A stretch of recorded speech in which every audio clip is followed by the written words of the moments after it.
Hello students, in this session we will study about the decision support system. Okay, so we know that the organization consisting of three different levels, the lowermost level, the middle level and the topmost level, right? In order to support the decision making activity in the middle level and the topmost level, the decision support system is used. Okay, if there is any situation, any problem within the organization at the middle level and the topmost level, the system is used, the computerized system, which is a decision support system, is used in order to take decision. Okay, if there is any unstructured or semi-structured decision making activity, such unstructured and semi-structured decision making activity can be handled by using the decision support system. The decision support system can either be fully computerized system, or it can be human powered, or it is a combination of both. Okay, next comes the different types of decision support system. Okay, so there are several types of decision support system. We will discuss one by one. The first category is data driven decision support system. Okay, the data driven DSS support decision making activity by extracting useful information from a large container. Okay, if there is a large container, the large container has huge quantity of data. Okay, the data driven DSS helps to extract useful information from that container. Okay, for example, the technology used by this support system is data mining technology. Okay, so by using the data mining concept, the useful information can be extracted from the large container. Okay, for example, this data driven DSS can be used in order to mine the customer data gathered in the website as well as the data from the enterprise system. The next category of decision support system is model driven decision support system. Okay, we know that in order to take decision, different types of models are being used. For example, it could be an accounting model, financial model, a representation model, analytical models, right? Different models are used in order to take decision. Okay, this model driven DSS emphasizes the use of the models as well as the manipulation of the models. Okay, and this model uses data and parameter. By using the data and parameter, the model will help the decision maker and in order to analyze the situation. Communication driven DSS is the next category of decision support system. This type of DSS emphasizes the use of communication technology and decision model, which helps the decision making activity. Okay, the GDSS supports electronic communication, scheduling, document sharing and other type of group productive activity. Okay, and the technology used in case of communication driven DSS are like interactive video, bulletin boards and email. Okay, for example, if number of peoples are working together in a group, in order to establish efficient communication among the group member, the decision support system used will be communication driven decision support system. The next type of DSS is inter and intra organizational DSS. This type of DSS came into existence because of the growth in the field of internet and other networking technologies, such as it could be wireless area network, local area network and other technologies. Okay, the inter organizational DSS are used to serve the company stakeholders like the customers and suppliers, whereas the intra organizational DSS are more directed towards the individuals who are working inside the company. Okay, and the last category of the decision support system is document driven decision support system. Okay, this type of DSS helps the manager in order to retrieve and manage the unstructured document and web pages, which is processed and stored by using the digital computer, and these kind of documents are used for the purpose of analyzing the situation and in order to solve the problem.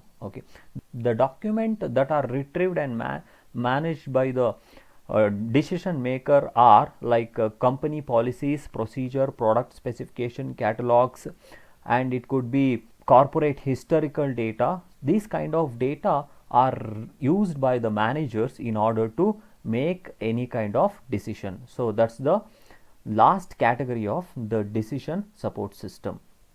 The next topic related to decision support system is the components of decision support system. Okay, the decision support system has three important components, as we can see here: the user interface management component, model management component, and data management component. So these three are the components of the decision support system. Okay, so the components can be better understood by taking one simple example.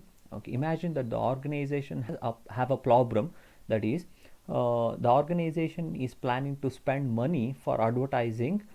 Okay, in order to spend money, different advertising media are available, like the organization can select newspaper as a medium, or TV as a advertising medium, or else electronic bulletin boards as an advertising medium. Okay, so or else it could be banners as an advertising medium.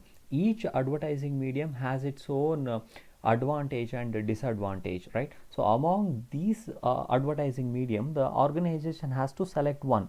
Okay, which one is most suitable for the organization, that has to be decided. In order to make such a decision, the organization can use the decision support system, and that decision support system has these three components: user interface, model management, and data management. Okay, so in order to solve the problem, the user has to pass the input to the decision support system. Okay, in order to pass the input to the decision support system, the user interface management is used. Okay, the user interface actually consists of the commands, buttons, menus, and forms. Okay, all together can be addressed as user interface management. Okay, by using the commands as well as menus, the input can be passed to the decision support system. Okay, the passed input from the user is sent to the model management system, consisting of different number of and type of models, such as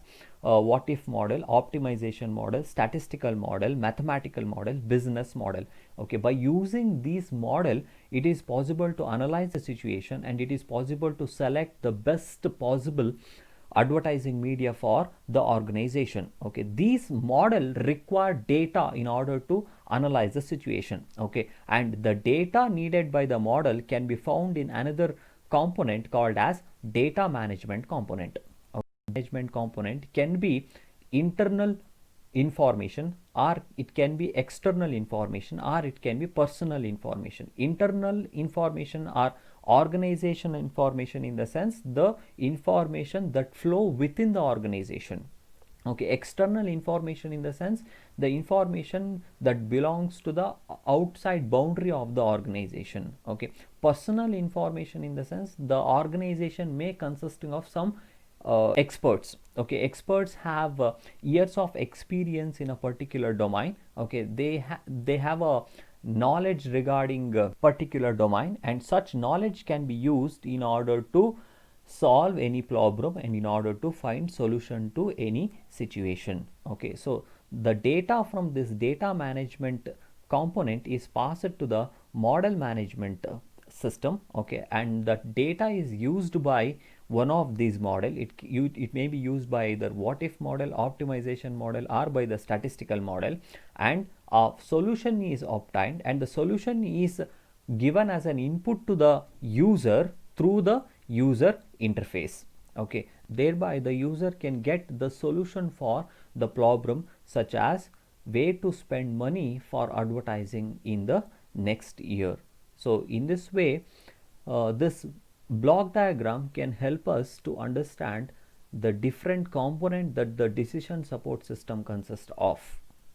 Some of the unique characteristics of decision support system are providing rapid access to the information. So as quickly as possible, the managers can get access to the data. Okay, another characteristic is handle large quantity of data from the different sources. Okay, data will be coming from the different sources. Now we need a system in order to handle that huge quantity of data coming from multiple number of sources, right? So by using DSS, the large quantity of data can be handled. Okay, and another characteristic is provide report and presentation flexibility. Okay, the managers can get the information them in a format that is needed by them. Okay, like in the format of tables, line drawings, pie charts, trend lines, etc. Okay, and Another characteristic is support drill down analysis. Okay, a manager can get more details regarding any situation by drilling down through the data. Okay, and the last characteristic is perform complex and sophisticated analysis and comparison using the software which is decision support system. So these are the unique characteristics of the decision support system.